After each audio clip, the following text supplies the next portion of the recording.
Quiero estar cerca de ti y adorarte con todo mi ser y rendirte toda gloria y aleluya. Aleluya. Aleluya. El maestro dijo a sus discípulos: han oído que se dijo, amarás a los demás, aborrecerás a tu enemigo. Yo en cambio les digo, amen a sus enemigos y oren por las personas que los persiguen.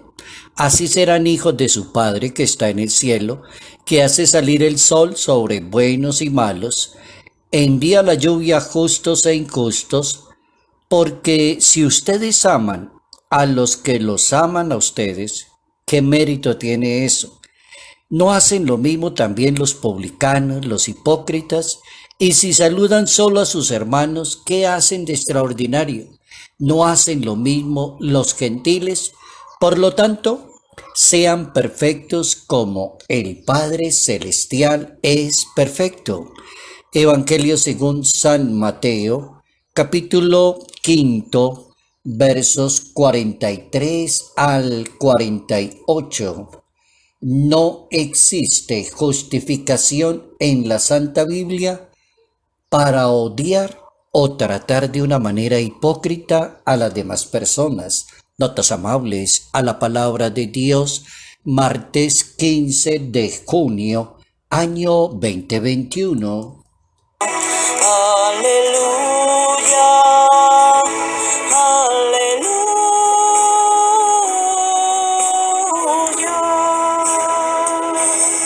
Ese capítulo 5 del Evangelio según San Mateo, al partir del verso 43, se pone bien interesante porque viene dando el maestro las recomendaciones para vivir una religión, dando como la catequesis esencial y básica cómo se vive auténticamente una religión.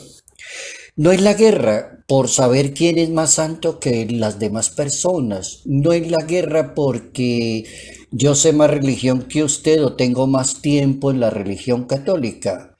No es la guerra entre las personas por aparentar más, sino que es la carrera sobre el amor, el perdón y la misericordia. Ese es el ambiente en que Jesús quiere educar a todas aquellas personas que lo siguen a Él, que se identifican con su religión. Jesús dice que hay que orar por los enemigos y la oración hace milagros.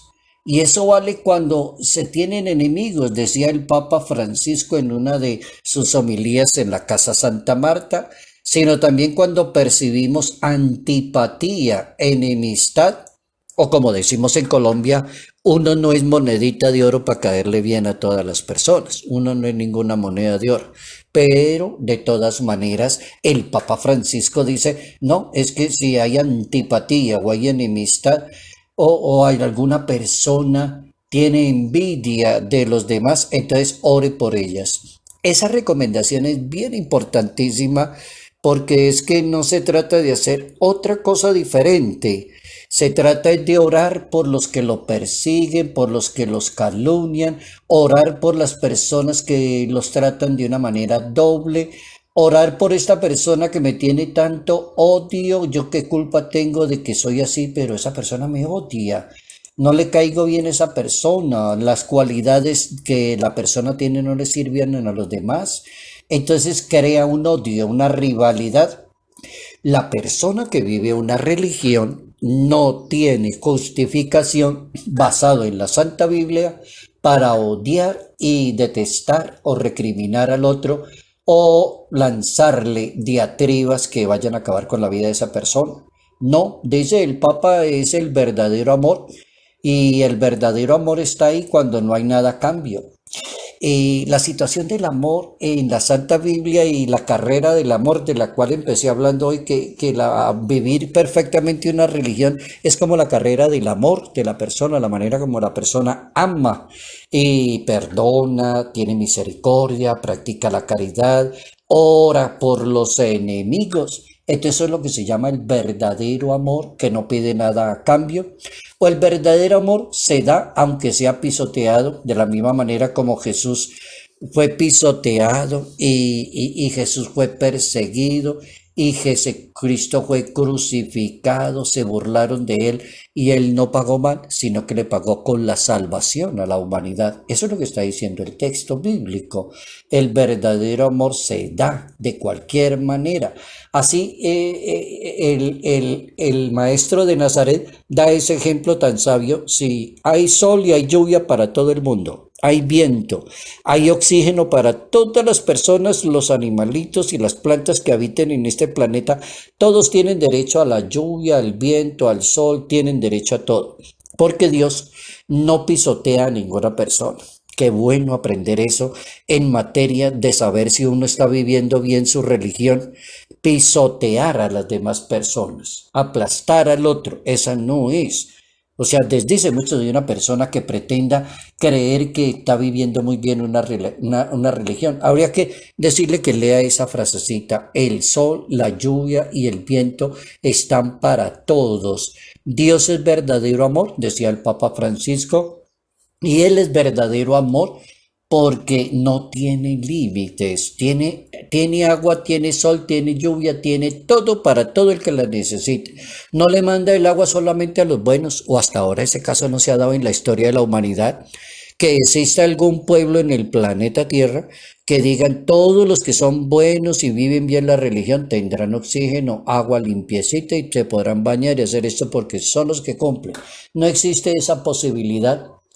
Habría que estudiar el amor y cuando se trata de estudiar del amor hay dos bases bíblicas que a mí me gustan mucho, que la primera es la de San Pablo, me encanta, varios contenidos de cartas de San Pablo definen propiamente el amor. Por ejemplo, esa primera carta a los Corintios o la carta a los Romanos es bien interesante, o la primera carta a Timoteo. También me gusta mucho el Evangelio según San Juan, hablando de qué es el amor y tiene toda la explicación. Habría que aprovechar esos dos personajes. San Pablo enseña que no hay que deberle nada a nadie salvo el amor entre las personas. Oiga esa definición de vivir una religión según el amor. No hay que deberle nada a nadie salvo el amor mutuo. Capítulo 13, verso 8 de la carta a los Romanos. También dice San Pablo que el amor es una gracia de Dios y ha sido derramada en los corazones por el Espíritu Santo. El amor es la raíz de todos los bienes, la avaricia es la de todos los males. Oigan esa definición muy bonita del amor. Es la raíz de todos los bienes y la avaricia es la raíz de todos los males. Primera carta a Timoteo, capítulo 6, verso 6. Luego, San Pablo centra su atención para educarnos a nosotros en el campo del amor como un enriquecimiento y la manera de dar tanto, de multiplicar los dones. La persona que ama multiplica su inteligencia, su sabiduría, su talento, su manera de ser, sencillamente porque esa persona ama. El Papa emérito Benedicto XVI hablaba de amar a los enemigos. ¿Cuál es el sentido de esa palabra de amar a los enemigos? ¿Por qué Jesús pide amar a los enemigos? O sea, ¿será que es algo que se excede a la naturaleza humana, que le digan, mire, ame a esa persona que lo odia a usted, habla cosas terribles de usted, se expresa con palabras muy bajas de usted? Qué tristeza de esa persona. Y cree que está viviendo una religión. Entonces el Papa Benedicto XVI se pone a dar la vuelta por ese lado y dice, ¿será que es que esto excede la capacidad de pedirle a un ser humano que ame a esa persona? Entonces soluciona el problema el Papa de la siguiente manera. El Papa dice que la propuesta es que Jesucristo pide amar a las personas. ¿Por qué? Porque es que el mundo tiene demasiada violencia, injusticia, hay demasiada persecución. Es decir, es la manera de superar con una grandeza del amor y de bondad. Es decir, Dios arregla el problema del mundo con el amor. Si las personas amáramos, evitaríamos tanta violencia, tanta guerra, tanto odio, tanta persecución, tanta envidia, tanta avaricia, tanto desorden que hay en la sociedad. Bien interesante, el Papa Benedicto XVI lo pone a uno a pensar en ese sentido, como no es una propuesta que exceda la capacidad de un hombre o de una mujer, el problema es que el asunto se arregla es con el amor, la violencia y la injusticia. Hemos aprendido hoy que no existe religión posible y no existe justificación posible que diga que hay que odiar a las demás personas. Padre, yo te quiero amar y tocar tu corazón y rendirme a tus pies, oh mi Señor. Salud, paz y bendición. Bendición en el nombre del Padre, del Hijo y del Espíritu Santo. Padre Jairo Yate Ramírez, Arquidiócesis de Ibagué. Quiero estar cerca de ti y adorarte con todo mi ser y